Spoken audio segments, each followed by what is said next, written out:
సోదరి సహోదరులారా, ప్రభువైన యేసు క్రీస్తు నామములో హృదయపూర్వక వందనాలండి. ముందుగా ఇంత మంచి సమయాన్ని ఇచ్చిన తండ్రి అయిన దేవునికి ప్రభువైన క్రీస్తు ద్వారా కృతజ్ఞతాస్తుతులు చెల్లిస్తున్నారండి. అందరూ బాగున్నారండి. వాక్యం చదువుకొని ప్రార్థన చేసుకున్న తర్వాత పాఠంలోనికి పెడదాము. మత్తయి గారు రాసిన సువార్త 12వ అధ్యాయం 36వ వచనం. నేను మీతో చెప్పునదేమనగా, మనుషులు పలుకు వ్యర్థమైన ప్రతి మాటను గూర్చియు విమర్శ దినమున లెక్క చెప్పవలసి ఉండును. నీ మాటలను బట్టి నీతిమంతుడు అని తీర్పు నొందుదువు, నీ మాటలను బట్టి అపరాధివని తీర్పు నొందుదు. ప్రార్థన చేసుకుందాం. పరలోకమందున్న మా తండ్రి, పరిశుద్ర ప్రేమ గల తండ్రి, గొప్ప తండ్రి, యెహోవా తండ్రి, మీ ప్రియకుమారుడు యేసుక్రీస్తు ప్రభువారి ద్వారా కృతజ్ఞతాస్తుతులు చెల్లిస్తున్నాము నాయన. ఈ రాత్రి వేళ మా అందరితో మాట్లాడమని మా ప్రభువైన యేసుక్రీస్తు నామమున వేడుకుంటున్నాం తండ్రి. ఆమేన్. ప్రభువైన యేసుక్రీస్తు నామములో హృదయపూర్వక వందనాలండి. దేవుని కుమారుడు యేసుక్రీస్తు ప్రభువు ఈ లోకానికి వచ్చిన తర్వాత పరలోక రాజ్యం సమీపిస్తుంది కనుక మారు మనసు పొందమని ప్రకటింప మొదలుపెట్టాను. అంశం: మాట జారితే తీర్పు ఉంటుందా? మాట జారితే తీర్పు ఉందా? మాట జారితే తీర్పు ఉంటుందా? బైబిల్ చెబుతున్న విషయం, యేసుక్రీస్తు ప్రభువు చెబుతున్న విషయం. నువ్వు నేను చెబితే వినరు. ఎవరు చెప్తే వింటారు? ఎవరు చెప్తే వింటారు? యేసుక్రీస్తు ప్రభువు చెప్తేనే వింటారు. అది నిజం, సత్యం. మాట జారితే తీర్పు ఉంటుందనంటే ఇక్కడ చూడండి, మత్తయి గారు రాసిన సువార్త 12వ అధ్యాయం 36వ వచనం. నేను మీతో చెప్పున్నదేమనగా, మనుషులు పలుకు వ్యర్థమైన ప్రతి మాటను గూర్చియు విమర్శ దినమున లెక్క చెప్పవలసి ఉండును. మనుషులు పలికే వ్యర్థమైన మాట, నీ నోటికొచ్చినట్టు నువ్వు మాట్లాడితే ఆ మాటకు నువ్వేం చెప్పాలి? విమర్శ దినమున లెక్క చెప్పాలి. నాలుగు ఉంది కదా, నోరు ఉంది కదా, నేను ఏదైనా మాట్లాడవచ్చు, ఎలా పడితే అలా మాట్లాడవచ్చు అని నువ్వు అనుకుంటే నిన్ను చేసిన ఆయన ఎదుట నువ్వేం చేస్తావు? ఒక రోజున నిలబడతావు. నువ్వైనా నేనైనా క్రీస్తు న్యాయపీఠం ఎదుట అందరూ కూడా నిలబెడతారు. నిలబడిన తర్వాత ఈ దేహంతో జరిగించిన ప్రతి ఒక్క దాని గురించి, అది మంచిదైనా సరే చెడ్డదైనా సరే, క్రీస్తు న్యాయపీఠం ఎదుట నిలబడ్డప్పుడు లెక్క చెప్పవలసి ఉన్నది. అయ్యో నేను పొరపాటును మాట్లాడానండి, అయ్యో నేను తెలియక మాట్లాడానండి, అయ్యో ఇలా మాట్లాడకూడదని నాకు తెలియదండి అని నువ్వు అక్కడ చెప్పే అవకాశం అనేది ఉండదు. ఎందుకనంటే దేవుడు 26 పుస్తకాలు మనకు ఇచ్చారు. ఈ 26 పుస్తకాల్లో ప్రతి ఒక్కటి కూడా మనిషి ఎలా జీవించాలన్నదే, ఎలా మాట్లాడాలన్నదే ఈ గ్రంథంలో రాపించారు. క్రైస్తవులకైనా ఎవరికైనా వారి నోటిలో నుంచి కృతజ్ఞత వచనమే రావాలి కానీ ఓకిరి మాటలైనను, సరసొత్తులైనను, బూతు మాటలైనను రాకూడదు. అది క్రైస్తవులకే తగవు.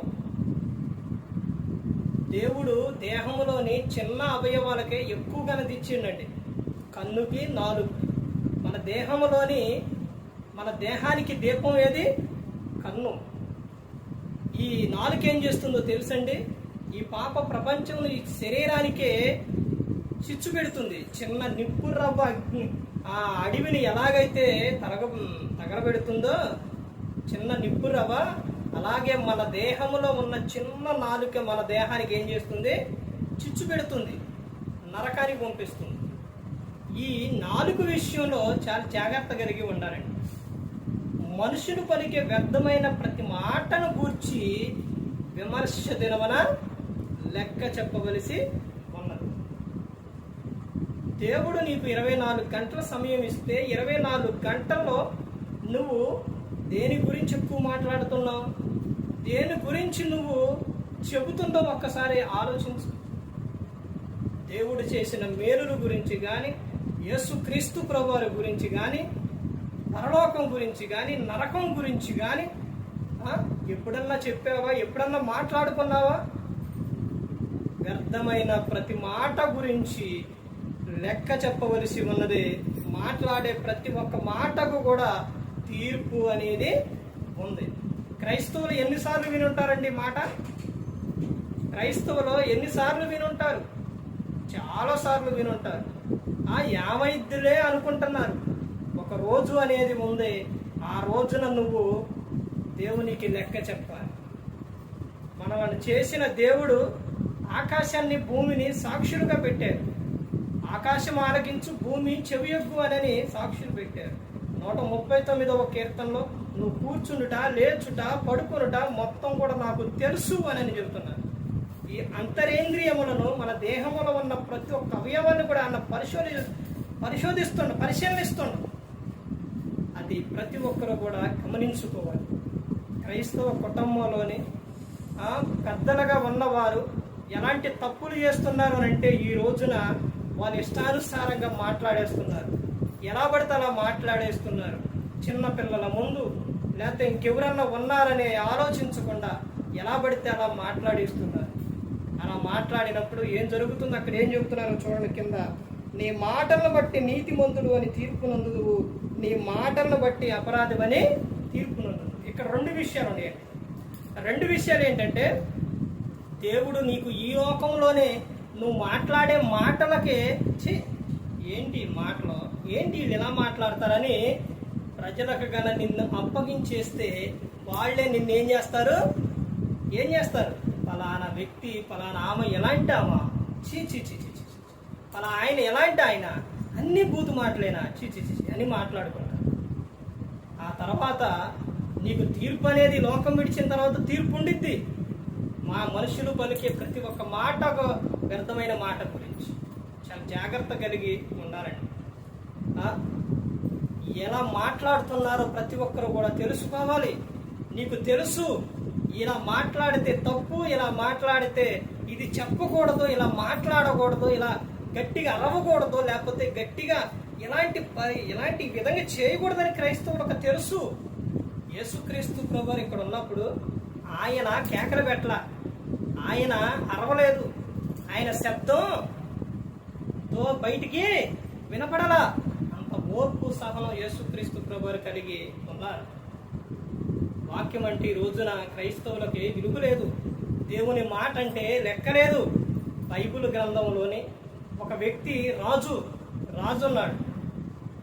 కుటుంబం విషయం వచ్చేసరికి ఆయన రాజు. ఆ రాజుకి భార్య, కుమారుడు, తర్వాత ఆడపిల్లలు వీళ్ళు ఉన్నారు. ఆ రాజు ఎవరు అనంటే, మొదటి రాజు ఎవరో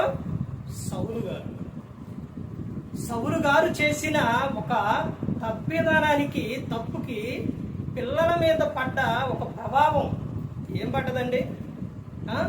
నువ్వు మాట్లాడే మాట తర్వాత పిల్లల మీదకి ఏది వస్తుంది అంటే, తల్లిదండ్రులు చేసే పాపం అయితే రాకపోవచ్చు, కానీ తల్లిదండ్రులు చేసే తప్పులు మాత్రం పిల్లల మీదకి వస్తాయి. దోషాలు వస్తాయి, అప్పులు వస్తాయి. తర్వాత నువ్వు చేసే తప్పుడు క్రియలు వాళ్ళ మీద ప్రభావం చూపిస్తాయి. ఎలాంటి ప్రభావం చూపిస్తాయి అంటే, సౌలు చేసిన విధానం ఏంటంటే, సౌలుకి యోనాతాన్ అనే కుమారుడు సౌలు ఏం చేశాడంటే, ఆయన రాజు అయినప్పటికీ కూడా దేవుని మీద ఆధారపడాలి. దేవుడు ఏర్పరచుకున్నాడు, దేవుడు పిలిచాడు, ప్రవక్త అభిషేకించాడు. దేవుని మీద ఆధారపడకుండా బయటికి వెళ్ళి జాతకాలు చూపించే వారి దగ్గరికి వెళ్ళి అక్కడికి వెళ్ళి జాతకాలు చూపించడం. అసలు అలాంటి చాటకు క్రైస్తవులు వెళ్ళొచ్చా? ఇల్లు వాస్తులు బాగలేదని, లేకపోతే గోళ్ళ బాగలేదని, లేకపోతే ఇంకేదో బాగలేదని, లేకపోతే రకరకాల వాస్తులు ఎలాంటివి చూపించవచ్చా? చేతులు చూపించటం, అది బాగలేదు ఇది బాగలేదని క్రైస్తవులు వేరే చాటకు వెళ్ళి ఇలాంటివి చూపించవచ్చా? అలా సౌలు వెళ్ళి అలా చూపించటం వలన దేవుని పట్ల భయం లేకపోవటం వలన జరిగిన విషయం ఏంటంటే సౌలు కుమారుడు కూడా చనిపోయాడు. చూశారండి, ఇంటి యజమానుడు దేవుని యందు భయభక్తులు కలిగి ఉండాలి. ఇంటి యజమానుడు తండ్రి భయభక్తులు కలిగి ఉంటే 128వ కీర్తనలో ఎలాంటి ఆశీర్వాదం ఉందో తెలుసండి. అదే తండ్రి దేవుని పట్ల భయభక్తులు లేకుండా తమ ఇష్టానుసారంగా జీవిస్తే ఆ ప్రభావం అనేది పిల్లల మీద పడ్డది. యోనాతాను తండ్రి చేసిన తప్పుకు యోనాతాను కూడా మరణించాడు. అంటే అక్కడ జరిగిన విషయం ఏంటంటే, అక్కడ జరిగిన తప్పు ఏంటి అని అంటే సౌలు దేవుని మీద ఆధారపడాలి.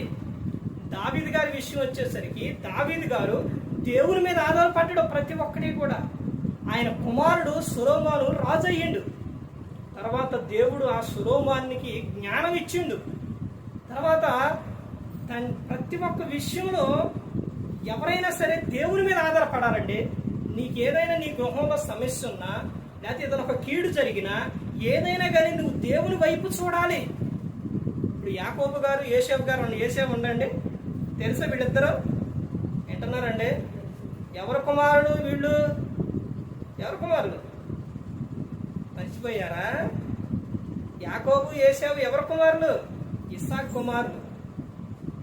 వీళ్ళిద్దరిలో ఉన్న విధానం ఏంటి? ఆయన యాకోబు ఒక బిరుదు ఉంది. ఏంటది? మోసగాడు అనే బిరుదు ఉంది. కానీ ఆయన ఎలా ఆశీర్వదింపబడ్డాడు? కారణం ఏంటంటే దేవుని మీద ఆధారపడేవాడు. దేవుణ్ణి పట్టుకొని నేను నిన్ను విడిచిపెట్టను, నువ్వు నన్ను ఆశీర్వదించాలి, నన్ను కాపాడాలి, నేను నిన్ను విడిచిపెట్టను ప్రభు అని ఆయన మీద ఆధారపడేవాడు. బైబిల్ గ్రంథంలో యేసేపు ఎక్కడైనా ప్రార్థన చేసినట్టు ఉందండి. కానీ యాకోబు దేవుని మీద ఆధారపడ్డాడు. ఆయన ఇశ్రాయేలు అని పిలువబడ్డాడు. చూశారండి, మొదటి రాజు సౌలు దేవుని మీద ఆధారపడ్డా? పడలేదు. తర్వాత దావీదు గారు దేవుని మీద ఆధారపడ్డాడు. తర్వాత యాకోబు దేవుని మీద ఆధారపడ్డాడు. అంటే మీకు ఒక విషయం చెప్పాలి, వాస్తులు అంటారు అటు దిట్టు ఇటు దట్టు అటు దిట్టు మారవాలి అని అంటారు. ఇప్పుడు ఇది ఇటు తిరిగి ఉంది, మీకు చెప్తున్నాను నేనండి, ఇటు తిరిగి ఉంది, ఇటుది అటు మార్చారు. అది వరకున్న విధానం ఇప్పుడున్న విధానం ఏమైనా మారిందా? చూశారండి, ఇది తిప్పటం వల్ల ఏమైనా మారిద్దా? లేకపోతే ఇంకేదన్నా వాస్తు అది ఇట్ట ఇది అక్కడ ఇక్కడని చేయటం వల్ల మారిద్దా? ఏమీ మారవండి. నీ మనస్సు మారితే మొత్తం కూడా మారిపోతుంది. నీ క్రియలు మారితే అంతా కూడా మారిపోతుంది. నీ హృదయం సరిగా ఉండాలి, నీ మనస్సు మారాలి, నువ్వు దేవుని మీద ఆధారపడాలి. మాకు కలిసి రావట్లేదండి, మాకు ఏంటండి ఎలా జరిగింది, ఎందుకనండి ఎలా జరిగింది అని అంటే, ఒకటి నువ్వు దేవుని పట్ల భయభక్తులు కలిగి లేవు. తర్వాత నువ్వు ఏంటి మాకు కలిసి రావట్లేదంటే, కూర్చొని తింటే కొండలైనా కరిగి ఏమని చెప్తారు? కూర్చొని తింటే కొండలైనా కరిగిపోతాయి. కొండలు చూడండి, రోజుకొక పెంట రోజుకొకటి తీస్తే ఉండిద్దాడా? ఉండదు. అలాగే పని చేయకుండా కష్టపడకుండా కూర్చొని తింటే ఏం కలిసి రాదు. కష్టపడితేనే దేవుడు దాన్ని ఆశీర్వదిస్తుంది. అది ప్రతి ఒక్కరు గమనించుకోవాలి. ఇలాంటి సమయాల్లోని, ఇలాంటి విషయాల్లోని, ఎలాంటి ఏదైనా సమస్య వచ్చినప్పుడు, ఏదైనా బాధలు వచ్చినప్పుడు, ఏదైనా జరిగినప్పుడు దేవుని మీద ఆధారపడకోకుండా ప్రతి ఒక్కరు ఎలా మాట్లాడుతుంటారంటే వ్యర్థమైన మాటలన్నీ మాట్లాడుతుంటారు. ఇంటిలో పెద్దలు చేసే ప్రతి ఒక్క తప్పుకు ఎంత బాధ అనుభవిస్తారంటే దేవుల్లో ఉన్న వారు చాలా బాధ అనుభవిస్తారు. నువ్వు చేసే క్రియలకే, వాళ్ళు దేవుని పట్ల భయభక్తులు కలిగి ఉన్నప్పుడు ఇంటిలో ఉన్న వారు చేసే క్రియలకే, బంధువుల్లో చేసే క్రియలకే ఆ దేవుని పని చేసే వ్యక్తి చాలా బాధపడతాడు. చాలా ప్రతి ఒక్కరూ కూడా గమనించుకోవాలి. ఆ తర్వాత నువ్వు చేసే క్రియ ఏదైతే ఉందో, చెడు క్రియ ఏదైతే ఉందో, వాస్తులంటూ లేకపోతే ఇంకేదైనా కానీ నువ్వు చేస్తున్నావో దానికి నువ్వు దేవుని ఎదుట ఏం చేయాలి? లెక్క చెప్పాలి. ప్రతి ఒక్కరు కూడా గమనించుకోవాలి. ఎందుకనంటే ఈ లోకం శాశ్వతం కాదు. మనం ఈ లోకంలోనికి అద్దెకు వచ్చాము, తర్వాత ఈ లోకం విడిచి వెళ్ళిపోవాలి. కీర్తన 90వ కీర్తన 2వ వచనం ఏమని చెప్తారు? నరులారా తిరిగి వచ్చేయండి అని చెప్తారు. లోకంలో శాశ్వతంగా ఉండిపోవడానికి రాలేదు. ఈ లోకంలో కొంతకాలం ఉండి దేవుడిచ్చిన ఆయుష్కాలాన్ని పూర్తి చేసుకొని ప్రతి ఒక్కరూ వెళ్ళిపోతారు. నువ్వు ఈ లోకంలో దేవుడు చెప్పినట్టు నడిచినప్పుడు, దేవుని ఇష్టానుసారంగా దేవుని ప్రేమ కలిగి నువ్వు ఉన్నప్పుడు నువ్వు ఆనందంగా ఉంటావు, సంతోషంగా ఉంటావు, నీ కుటుంబం వర్ధిల్లుతుంది. యోహాను గారు రాసిన సువార్త 15వ అధ్యాయం 7వ వచనం, నా యందు మీరును మీ యందు నా మాటలు నిలిచి ఉన్న ఎడల మీకేది ఇష్టమో అడుగుడి అని చెప్తున్నారు. మీరు బహుగా ఫలించాలి అని చెప్తున్నారు. ప్రతి ఒక్కరు గమనించుకోవాలి. నీ మట్టుకు నువ్వు జాగ్రత్త కలిగి ఉండాలని చెప్తున్నారు. నువ్వు మాట్లాడే మాటలు ఎలా ఉన్నాయో నువ్వు పరీక్షించుకో. ఒక వ్యక్తిని బాధపరిచే మాటలు, బలపరిచే మాటలు, ఎలాంటి మాటలు మాట్లాడుతున్నావు నువ్వు గమనించుకో. భార్యను మాట్లాడే మాటలు, తల్లిదండ్రులు మాట్లాడే మాటలు, భర్తలు మాట్లాడే మాటలు, పిల్లలు మాట్లాడే మాటలు, నువ్వు క్రైస్తవురాలైనందుకు నీ మాట తీరు ఎలా ఉందో ప్రతి ఒక్కరు కూడా ఎవరికి వారు పరీక్షించుకోవాలి. ఇవి చెప్పేవి నా మాటలు కాదండి, నేను రాసుకొచ్చిన మాటలు కాదు, గ్రంథంలో ఉన్న మాటలు.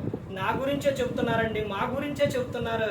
ఇవి ఏంటి నా గురించే ఉన్నాయి అని అంటే నీలో ఉన్న లోపం అది నువ్వు సరి చేసుకున్నప్పుడు, నువ్వు పరిశుద్ధంగా నువ్వు జీవించినప్పుడు, నీలో ఏ లోపం లేకుండా నువ్వు జీవించినప్పుడు, ఒక వ్యక్తిలో పాపం ఉంటే భయం వేస్తుంది. ఆ పాపాన్ని పోగొట్టుకుంటే నువ్వు పరిశుద్ధంగా జీవిస్తే ఈ లోకం విజయం పరలోకానికి చేరుకుంటావు. ఎవరు నశించే నరకానికి వెళ్ళిపోకూడదని యేసుక్రీస్తు ప్రభువారు ఈ లోకానికి వచ్చి మనందరి కోసం శిలువలో ఆయన మరణించారు. ప్రతి ఒక్కరు కూడా దేవుని యందు భయభక్తులు కలిగి పరిశుద్ధాత్మ మాట ఇంటూ హృదయ శుద్ధిని కాపాడుకుంటూ క్రీస్తుని పోలి నడుచుకున్నప్పుడు ఈ లోకం విడిచినట్టు పరలోకానికి చేరుకుంటారు. మరి ఈ విధంగా నిలబెట్టి మాట్లాడించిన తండ్రి అయిన దేవునికి కృతజ్ఞతలు చెల్లిస్తూ, ఇంతవరకు శ్రద్ధగా ఉన్న మీకు ప్రభు పేట నా హృదయపూర్వకంగా చెల్లిస్తూ ఈ మాటలు ముగిస్తాను. అందరికీ